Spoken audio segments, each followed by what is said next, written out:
extrovert sensing is basically what you do when you're paying attention to reality, the things you need to address in, in your practice, the immediate action-oriented approaches that you need to take. So how often does your field require you to react spontaneously to unforeseen events? And how challenging is that for you? Like basically, how much does your field require you to use extrovert sensing? How much does it require you to be flexible with, reacting on the spot and acting in the moment? Routinely. Routinely, yeah. Yeah. Okay, so that's sure. a lot of moments where you have to experience like things where you take immediate action and be flexible with your schedule if things get thrown out of whack. Oh, certainly that. I mean, that's a whole nother ball game. I guess a lot of what I was thinking about, in terms of some of your prior questions was just like hospital work and, acutely ill patients. But then there's also the clinic and, office visits and managing the staff and making a practice viable and all those things. That's a whole nother, there's a whole nother component to it, but yeah. Do you think that comes naturally to you, or do you think it's something that you've had to work on or put more effort in? There was a definite learning curve there. The business component to medicine and so forth.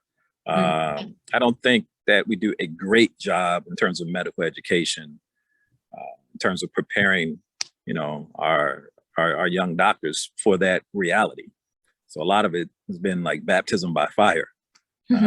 So that has been, there's been a big learning curve there. But, over the years, you learn things and, you surround yourself hopefully with a good team of folks and some experienced physicians that, in my case, I have like a group of 15 docs. And so there's a wide variety of experience there. And then we have a great COO who's kind of like the glue holding it all together.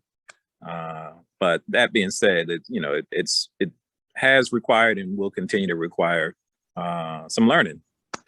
Because again, that's just not something that is focused on a great deal in the medical education component. It's going to require updating your your world, like what and your worldview, right? And your for sure, and that's true just for patient care. But being adaptable and flexible as things kind of go like with the flow, I guess.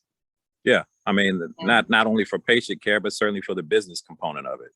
And dealing with insurers and, hospital bureaucracy and, the accounting component of it and, billing and so forth. So, yeah, there's a lot of flexibility that goes into that. So the opposite of that cognitive approach and personalities is what they call introvert sensing. So while extrovert sensing, like what we talked about, is about, being adaptable, being adaptable with, spontaneous things in reality. Introvert sensing is about doing what you're familiar with in reality, doing the same routine, traditional things. So how much does your practice involve doing those sorts of things? How much, I guess, routineness is involved in the things that you can practice? There's a large component of that as well, because there are certain things that you are commonly referred patients for, routine colon cancer screening, for example, a routine average risk screening examination, colonoscopy, as opposed to it's going down, this person having a GI bleed. That does get pretty routine in terms of, the questions that you have to ask the patient, in terms of scrubbing their med list for certain things, looking for certain medical history that may or may not impact, the case. And so there's some routine components to that, but the challenge is not to get into this sort of cookie cutter mentality. And, remember that that's an individual patient. Right. So while what you're going to do to them may be a routine procedure that you do commonly, you haven't done it to that patient. So, the challenge is just remembering to, have that compassion and that awareness for that individual in front of you. That's someone's grandmother, that's someone's grandfather, that's just not another, number or just another colon. So exactly. Yeah. And also knowing that everyone's bodies are going to work differently. So even though the routine standardized, form of care is, whatever it's set, whatever the standardized, thing says, it's not going to work for everyone. Like just because the textbooks say so, or this is known for the majority of the population, there's always going to be, outliers or, the uncommon cases where you kind of have to do a bit of like thinking outside the box and being creative and not just going by what the standards say. That's right. That's kind of the opposite end of the introvert sensing spectrum. That's what they call extrovert intuition. It's about, it's intuitive because it's, making predictions and, drawing theories and ideas and stuff, but it's doing it outside the box. It's being like expanding it, not going by, what the sensory standards say, but thinking outside the box to apply it more. So, I mean, to apply application, I mean, that hits the nail on the head. There's theory and there's application. Yeah. And I think that the key is to figure out a way to appropriately bridge that gap. Algorithms and guidelines and all that kind of thing, they're useful and they have their place. But, medicine is an individualized thing. It's an art too. Yeah. It's an art, and patients don't read the book, and, you can't take the same approach with every patient, with every procedure for that matter. So you don't want to get into a sense of complacency, I guess. Exactly. Yeah. So your field requires a lot of like a balance of both, it sounds like, right? Like there's the standardized protocols that you have to adhere to, but you also have to know how to, think outside the box and be kind of creative with it when the situation calls for it, right? That's exactly right. Couldn't have said it better. Yeah. And then on a related note, like, so the last cognitive like approach that the system likes to focus on is what they call introvert intuition. So extrovert intuition is more about, like it could be this possibility, but if you think about it this way, it could be this, like, even though it doesn't say that, it could be this. It's basically seeing what all your options are. Introvert intuition narrows down those options and says, this is the most likely one, the most likely diagnosis, the most likely treatment. Yes, there are all these other options that you can consider, even though the standards don't say so, but what's the most likely one? And so how often do you find yourself doing that in your field? Just making predictions and narrowing down for, long-term prediction, like making predictions that affect long-term outcomes? Routinely. So let me give you a couple of scenarios, and it depends upon what scenario you're dealt. For example, if I have a GI bleed right in front of me and someone who is, unstable and, they're circling the drain and they really need us to address that acute issue, I'm not thinking about the future. I'm thinking about what do I need to do to get control of this situation? How can I use my skill set to get that clip on or find that lesion and, do something real time so that this person doesn't check out.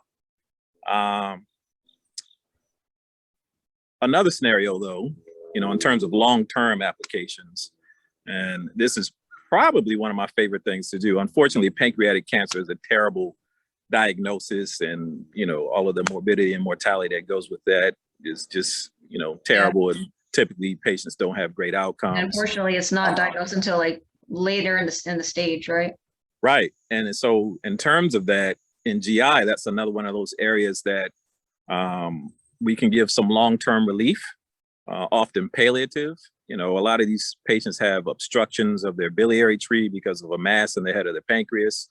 And as you noted, oftentimes when it's detected, things are already far gone. There's already nets and spread and so forth. So a lot of what we do in that scenario is palliative. So like, for example, being able to doing the ERCP case and place a stent, along a high caliber metal stent in someone's bile duct to relieve the obstruction, to address that hyperbilirubinemia, to be palliative so that they don't, die from cholangitis or just have miserable pruritus from, all that bilirubin, or, just giving them some ease moving forward, which oftentimes is hospice, but it's about, preserving that quality of life in those months or year or whatever that lies ahead. So when I'm doing that, I'm thinking in the long term for that patient. I mean, with all pathology, and we always kind of start with a broad differential list of differential diagnosis, and you have to, go through a certain, scheme of decision making and so forth to help you focus in on the true underlying pathology so you can best address it.